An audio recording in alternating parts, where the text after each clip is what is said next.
को तो कुछ बाबू कहीं साथ छुपाने की जगह तो चाहिए ना बेटा। मेरा तो कोई कमाने वाला नहीं है बेटा, मैं तो बिल्कुल बेवा हो गई बेटा, बेवा मकसीन हो गई बेटा। और हम अपने बच्चों को लेके अपने कहाँ जाएंगे, किसके दरवाजे पर जाएंगे, हम कहाँ जाके बैठेंगे। हमारे ऐसे हालात हो गए कि हमारे सर पे हाथ रखने वाला भी कोई नहीं है।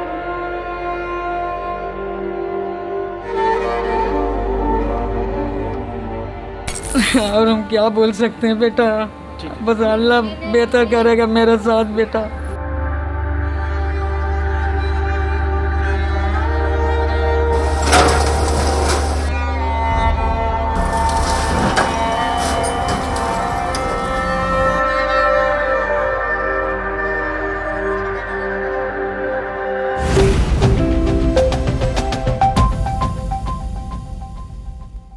अस्सलाम वालेकुम, आप news and views with Shahid Hussain देख रहे हैं। यूँ तो पूरे कराची का बुरा हाल है। अगर इन बुरे इलाकों के और बुरे हाल के इलाकों के अगर सबसे ज़्यादा अगर अबतर सूरत हाल है वो कराची का इलाका औरंगी टाउन है, जिसकी गली कूचे सड़कें कचरे और गंदगी और गलाजत का ढेर बनी हुई हैं। और वहाँ के मकीन जो है इंतहाई बुरी हालत और इंतहाई कसम पुरसी की हालत में जो है वो ज़िंदगी गुजार रहे हैं। मैं इस वक्त औरंगी नाले के ऊपर मौजूद हूँ और यहाँ जिस घर में मौजूद हूँ और इस इलाके में जो सूरत हाल है, इसकी सूरत हाल जानने के लिए मैं आपको यहाँ पर लाया हूँ ताकि यहाँ के मकीन भी आपको बता सके। अहसान साहब, ये मैं खड़ा हूँ, मेरे तो खुद देखा भी नहीं जा रहा, ये ऐसा लग रहा है कि कोई जंग ज़दा इलाका है, यहाँ पर कोई जंगी सूरत हाल हुई हो, जैसे उसको तोड़ फोड़ हुई है। तो ये इलाका कौन सा है, किस कौन सी जगह है और कौन सी कॉलोनी है, और ये तोड़ फोड़ इस तरह क्यों हुई?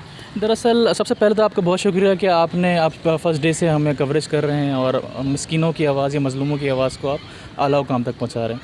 ये जिस वक्त हम खड़े हैं, ये बेनज़ीर कॉलोनी औरंगी नाला से रिलेटेड ये एरिया है, बेनज़ीर कॉलोनी का एरिया है। और जिस घर में हम खड़े हैं ये इस घर में कोई जेंट्स नहीं था, ये यतीम लोग हैं और इसकी 5 बेटियां थीं और 5 दिन तक ये अपने घर के नीचे वैसे ही पर्दा लगाकर पीछे आप दिखा रहे होंगे वो खड़ी थी। तो यहाँ पर ये लीज़ प्रॉपर्टी के ऊपर जो कहा तजावज़ात के आड़ में जो लीज़ प्रॉपर्टी पे काम चल रहा है, इसके तो हम सब खिलाफ शुरू से। अब मेरा कहने का सिर्फ इतना सा मतलब है, आप अगर मेरा कैमरामैन पीछे दिखाए तो यहाँ पर सिंध बिल्डिंग कंट्रोल अथॉरिटी के लीज़ वाले मैप जो पीछे ये आपको बिल्डिंग नज़र आ रही होगी, ये SBCA से अप्रूव है ये, ठीक है। नस्ला टावर के लिए तो इन्होंने कह दिया क्योंकि SBCA से अप्रूव थी, उनके लिए बेचारे का लफ्ज़ जिस तरह शाहिद भाई ने भी कहा, उन्होंने इख्तियार कर लिया। अब ये बेचारे नहीं हैं जो 1700 मकानात हैं, इनके लिए नहीं कहा। किडनी हिल से रिलेटेड जो लोग सुप्रीम कोर्ट का ऑर्डर इन्होंने तोड़ने का कहा, उनसे रिलेटेड उन्होंने आज तक ऑर्डर नहीं, जो ऑर्डर तो आ गया अभी तक तोड़ा नहीं उन्होंने।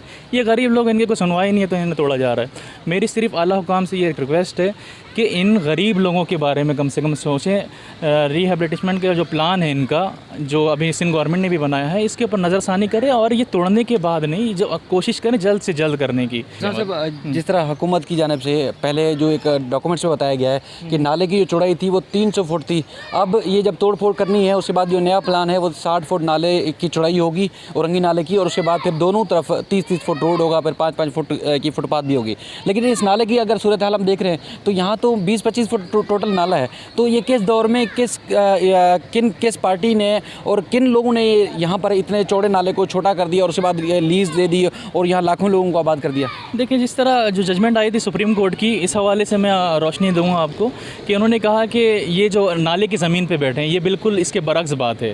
1980s के अंदर औरंगी पायलट प्रोजेक्ट OPP के तहत ये नाले भी औरंगी डेवलपमेंट करना शुरू हुआ था और ये नाले 2000 के मध्य में बने हैं, जिन्हें पैक किया था OPP ने किया था। OPP के नक्शे में ये जिस प्लॉट पे अभी मैं खड़ा हूँ ये मौजूद है, मैंने अपने नज़रों से देखा है। तो मेरा मकसद सिर्फ इतना सा कहने का है, ये तजावीज़ात नहीं है, ये लीज़ मकानात है। सुप्रीम कोर्ट के जो ऑर्डर है उसमें मनअवन अमल हो, इस तरह नहीं कि आप जिसको भी चाहें आप गिरा दें, जिसको भी चाहें। ये घर पे मौजूद थी, इनके सामानत अपने हाथ से हमने सामान उठाए सारा।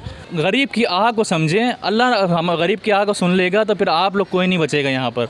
ये बात हम इतने से में कहेंगे। आप जिनका ये घर था, कहा गया है कि इनके मर्द नहीं था कोई, एक औलाद में से बच्चियाँ थीं, उनकी लड़कियाँ 4 थीं, शोहर इंतकाल कर चुके हैं, बेटे उनके थे नहीं, और ये उनका घर तोड़ दिया गया था। कुछ अर्सा यहाँ पर रहीं, उसके बाद कुछ यहाँ के जो इलाके के जो लोग हैं जो दिल में दर्द रखते हैं और मुतासिरीन की मदद करते हैं, तो उन्होंने इनको मकान दूसरा किराए पर लेके दूसरी जगह शिफ्ट किया। और मैं वहाँ पर भी आपको ले चलूँगा और वहाँ अब उनकी क्या सूरत हाल है वो भी आपको दिखाऊँगा। और ये उनका जो घर था उसकी सूरत हाल भी देखें। तो ये सारा जो सूरत हाल है, एक तो नाले की चौड़ाई और उसके बाद फिर अब जब ये कराची डूबता था या डूबा पिछली बारिशों में, तो ये औरंगी टाउन का ये इलाका भी बेहद मुतासिर हुआ था। मज़ीद जो मुतासरीन हैं उनसे बात करवाते हैं और फिर इस फैमिली से भी आपसे मिलवाने की कोशिश करते हैं कि अब वो किस हालत में, और रमज़ान का महीना ज़ाहिर है फिर उनको किस तरह वो अपनी ज़िंदगी गुजार रहे हैं, किस तरह घर के बगैर उनका गुजारा हो रहा है। और मज़ीद भी जो सूरत हाल है वो मेरे साथ रहेगा, आपको मज़ीद दिखाता हूँ। अचानक आके किसी 3 लड़का ने बोला कि बाबा आपका घर टूटने वाला, अब मकान खाली करते हैं। जब आते हैं जब बोलते हैं, जब क्या करें बेटा।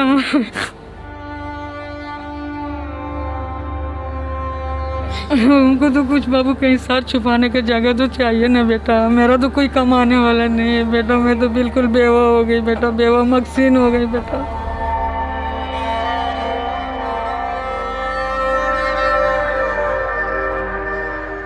और हम क्या बोल सकते हैं बेटा, बस अल्लाह बेहतर करेगा मेरे साथ बेटा। अब मैं औरंगी टाउन नाले के उस घर में मौजूद हूँ। यहाँ इस सदमे की वजह से इनके जो एक शख्स इंतकाल कर गए थे इसी घर के अंदर। अब मैं इनसे मज़ीद कुछ तासुरात जानने की कोशिश करता हूँ कि क्या अब घर नहीं बचेगा, आपके यहाँ पे एक शख्स की जान भी चलेगी, तो अब क्या तासुरात हैं, क्या डिमांड करते हैं आप लोग? हम तो यही कहेंगे कि हमें घर के बदले घर चाहिए। और हमारे वालिद साहब का भी कुछ दिनों पहले इसी घर के सिलसिले में उनका डेथ हो गया है कि 2 दिन पहले KMC के बंदे आए थे, उन्होंने वो कह कर गए कि मकान खाली करने के लिए। अब वो अपने दिल पे ले लिए, उनको अब अचानक अटैक आ गया और वो हमें छोड़कर चले गए। तो हम यही कहेंगे गवर्नमेंट से कि वो प्लीज़ हमारे लिए कुछ करें, हमें घर के बदले घर दें। घर का साया तो सर पे साया तो नहीं रहा, कम से कम घर तो हमें करके दे दें। और हम अपने बच्चों को लेके अपने कहाँ जाएंगे, किसके दरवाजे पर जाएंगे, हम कहाँ जाके बैठेंगे। हमारे ऐसे हालात हो गए कि हमारे सर पे हाथ रखने वाला भी कोई नहीं है।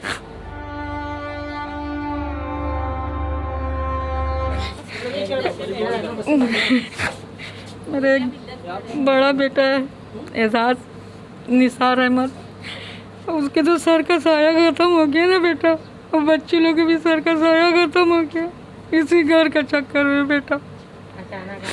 अचानक आके किसी 3 लड़का ने बोला कि बाबा आपका घर टूटने वाला, अब मकान खाली करते हैं। जब आते हैं जब बोलते हैं, जब क्या करें बेटा। हमको तो कुछ बाबू कहीं सर छुपाने की जगह तो चाहिए ना बेटा। मेरा तो कोई कमाने वाला नहीं है बेटा, मैं तो बिल्कुल बेवा हो गई बेटा, बेवा मकसीन हो गई बेटा। ठीक है, मेहरबानी होगा बेटा तुम लोग का। और हम क्या बोल सकते हैं बेटा, बस अल्लाह बेहतर करेगा मेरे साथ बेटा।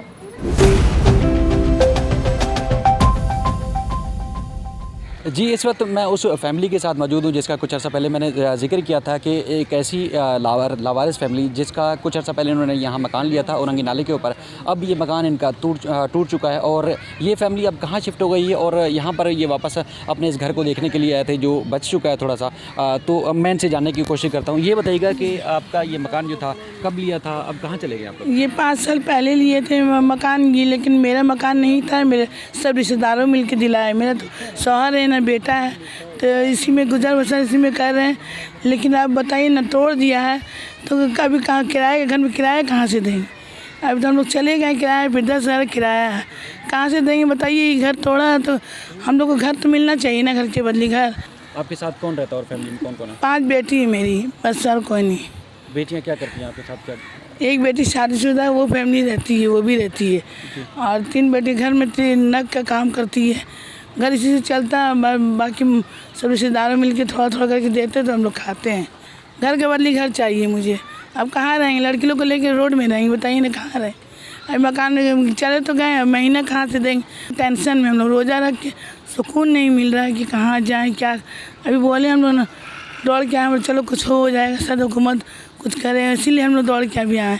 बताइए। तो कहती है कि 2 साल के बाद देंगे और 2 साल तक 15-15 हज़ार रुपये किराया देते रहेंगे। आपको 15,000 रुपये मिला कहीं से? नहीं मिला, NIC के वजह से नहीं मिला, 1 रुपया नहीं मिला मुझे।